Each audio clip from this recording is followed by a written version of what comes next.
Hey guys, it's me, Revenge120, and I'm going to be talking about the upcoming Dead Rising Deluxe Remaster.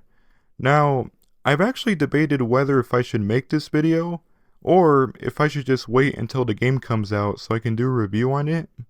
I initially wasn't planning on making this video before the game's release, but after thinking about it some more, I decided, why not?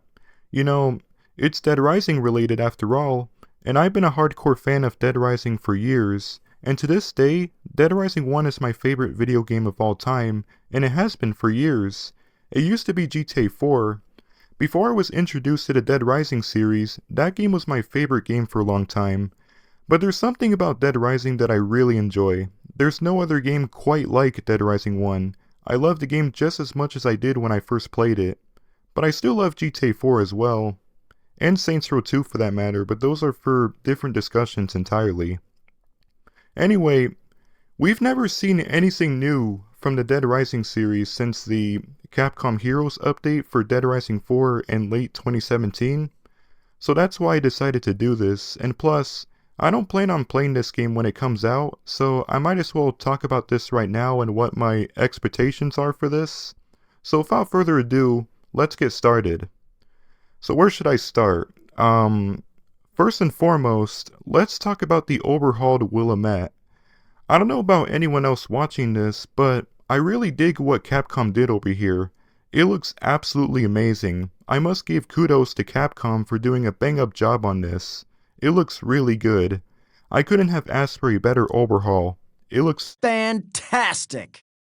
so far, a lot of things about the Deluxe Remaster are looking promising, and I think Capcom's remastering efforts this time around have been pretty good.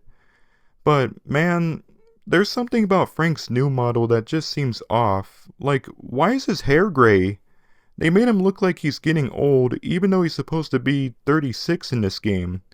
Weirdly enough, his appearance constantly changes everywhere he goes. It's like he changes to a different person every time. Thankfully, the pre-order bonuses have Frank's original model as well as Chuck's outfit, and the deluxe edition will include several different costumes that Frank can wear as well as several additional mall music tracks. And this makes me glad because it shows that they're not only remastering the game, but they're also adding more to the game, which is exactly what a remaster should be. But Frank looks especially strange in Chuck's outfit. Still a cool addition nonetheless. The heads-up display has also been redesigned and it looks fine. It just lacks a lot of the charm of the original heads-up display, and I wish they brought that one back instead. This one just looks too generic, but I'm also aware that in this day and age, nothing can look as charming as they did back then, so that's to be expected. However, the thing I'm most concerned about is the new voice acting, because the voice acting could either be good or bad like the Resident Evil 4 remake and Silent Hill HD collection. In fact, the first time I looked at the teaser, one of my first thoughts was, hey, looks like we're getting a Silent Hill HD 2.0, and I said that because I wasn't happy with the new voice acting, particularly Frank's voice actor choice. It really should have been Terrence Rotolo, also known as the real Frank West, but apparently Capcom didn't even bother contacting him for whatever reason, so they had someone else to voice Frank, which is truly a shame and a big missed opportunity on their part. There has to be a reason why they made this decision considering that they made some other changes to the game, including Larry's redesign. He looks absolutely nothing like he does in the original game, but if you ask me, I actually prefer the redesign to the original design. I was never a fan of his original design. He looked way too ugly in my opinion, but I think that's what the intention was, to make his looks seem so hideous that you wouldn't want to get anywhere near him. Though as it turns out, this was the actual reason why they made this change. Not only that, they also gave one of the survivors he rescued after defeating Sean a less revealing dress, interestingly enough.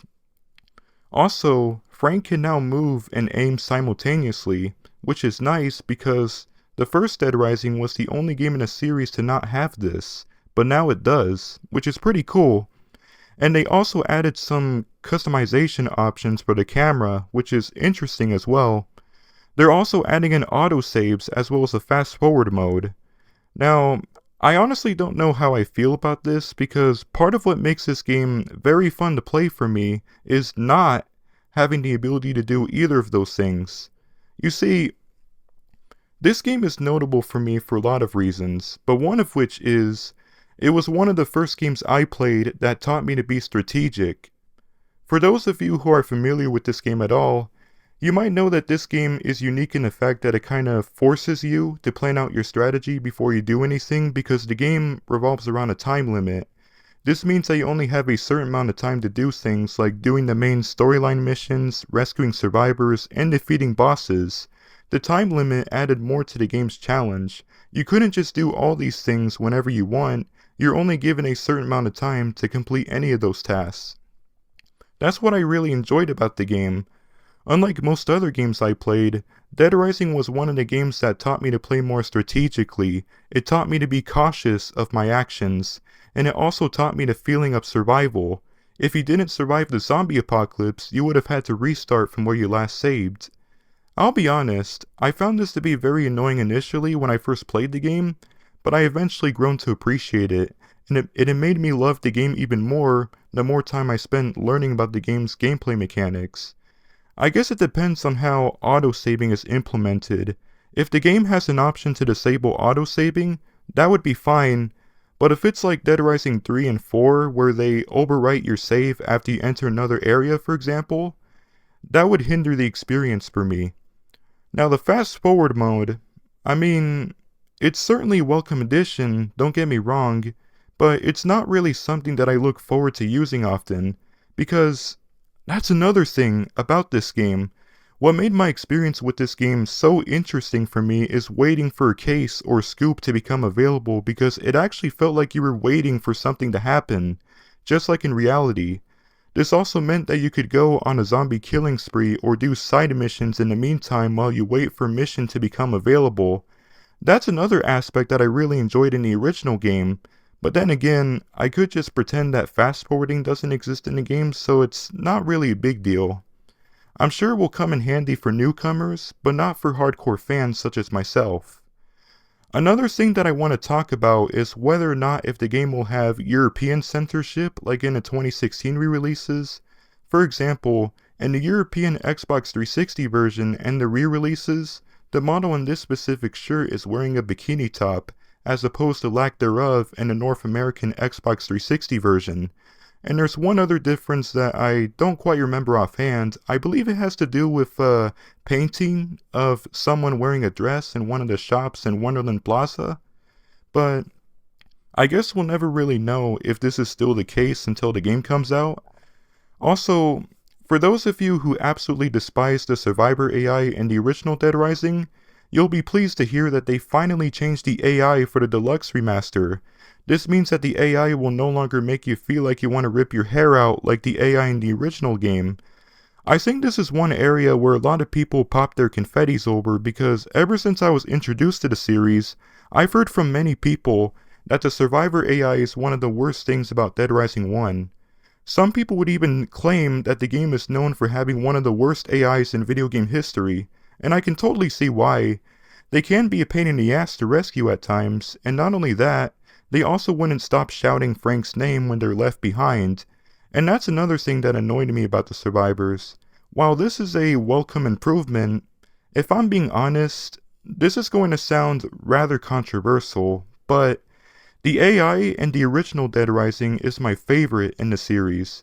But when I say this, it doesn't mean I think it's flawless or that there's nothing wrong with it. I obviously recognize the flaws. It's just that there's something that feels incredibly rewarding about saving the survivors in the original Dead Rising because it provides a sense of satisfaction when you manage to escort them to the security room. And because I've mastered the game, I have little to no problem escorting the survivors in Dead Rising 1. It's so much easier to escort survivors in later entries because they don't get grabbed by zombies or get stuck on anything as often like in the first game.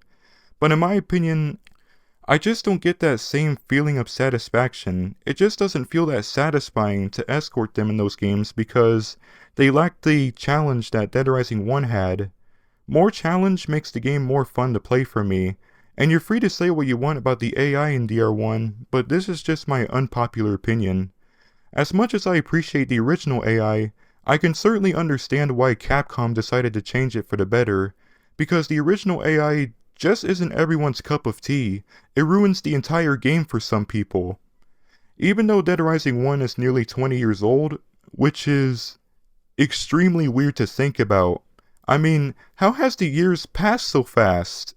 But anyway, even though the game came out almost 20 years ago, 18 years ago to be exact, I think the game still holds up to this day.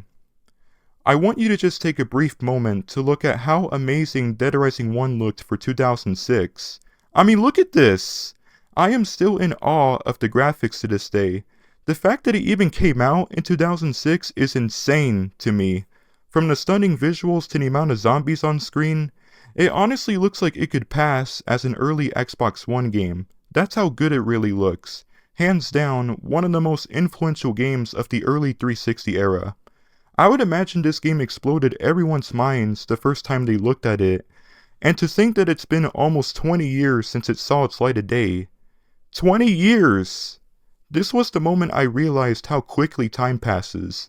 It's just amazing to me how well this game holds up visually after all these years.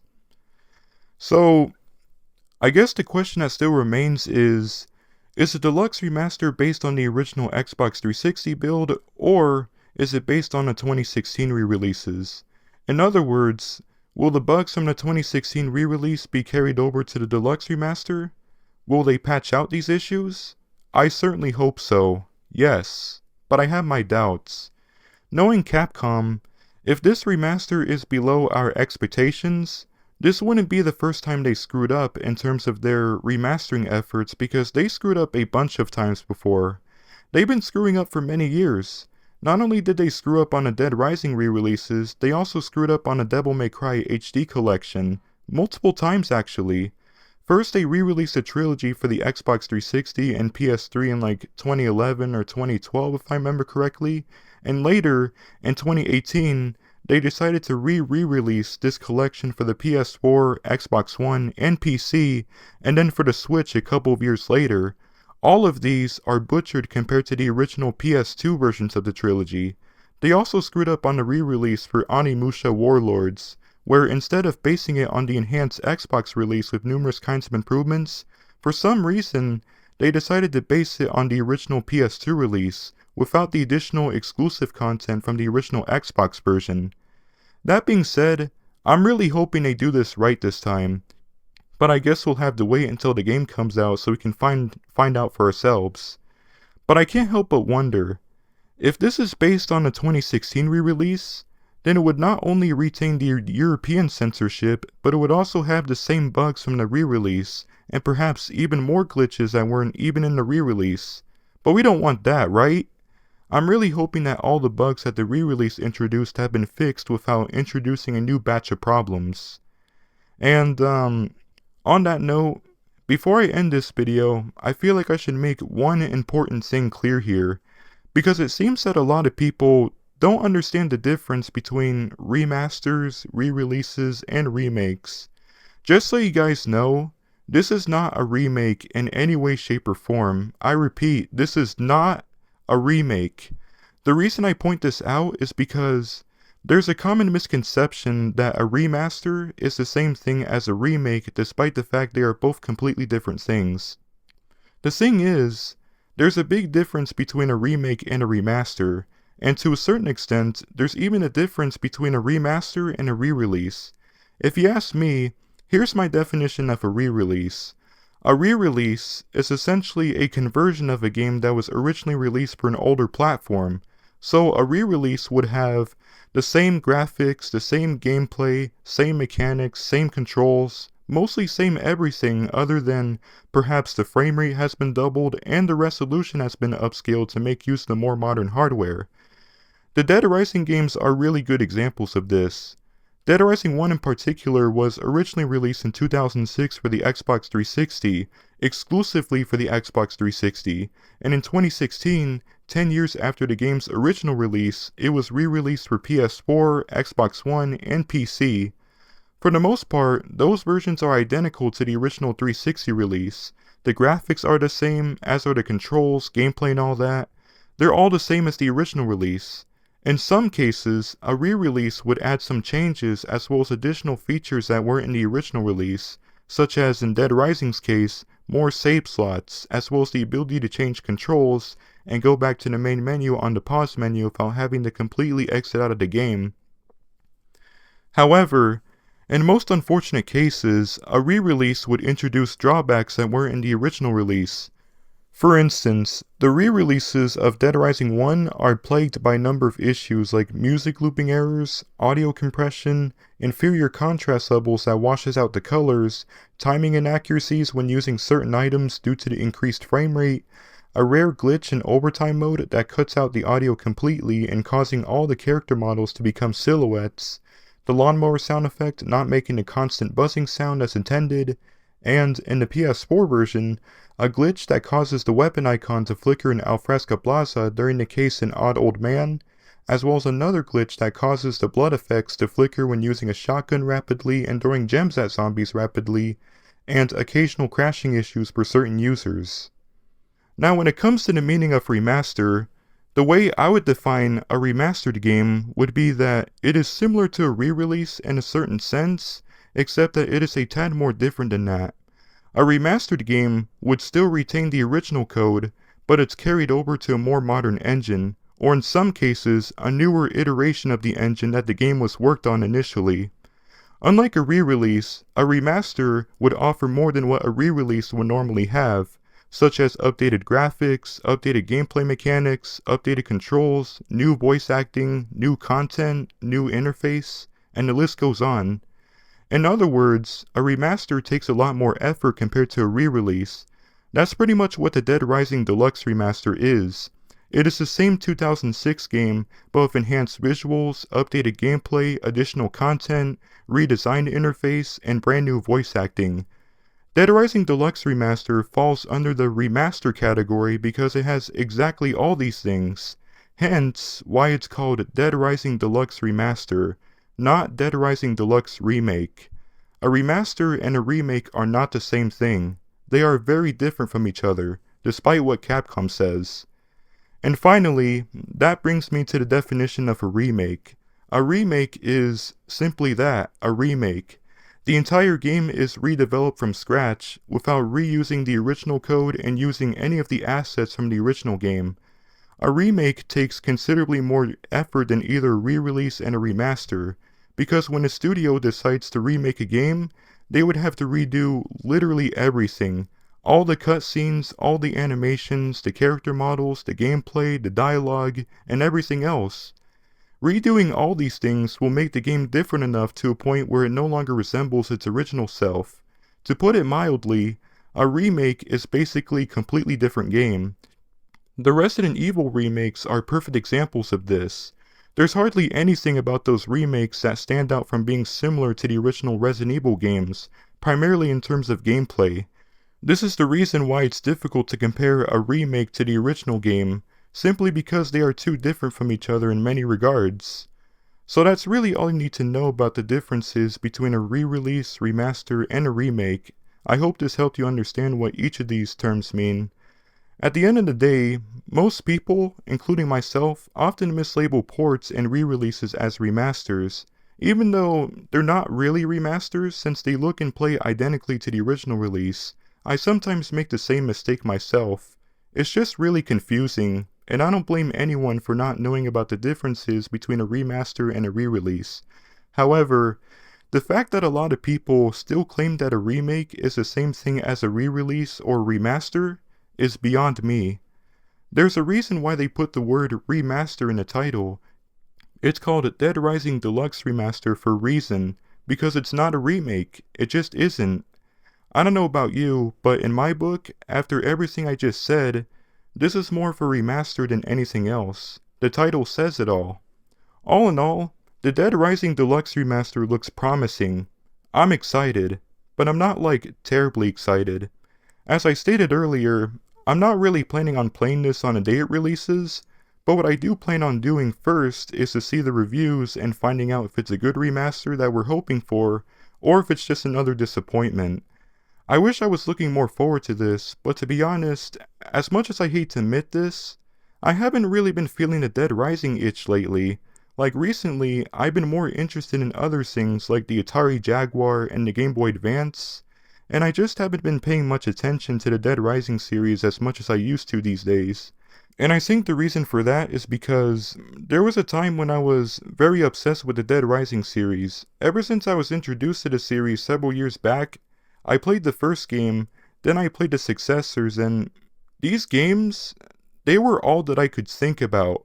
I would play these games all the time, mostly the first two games though.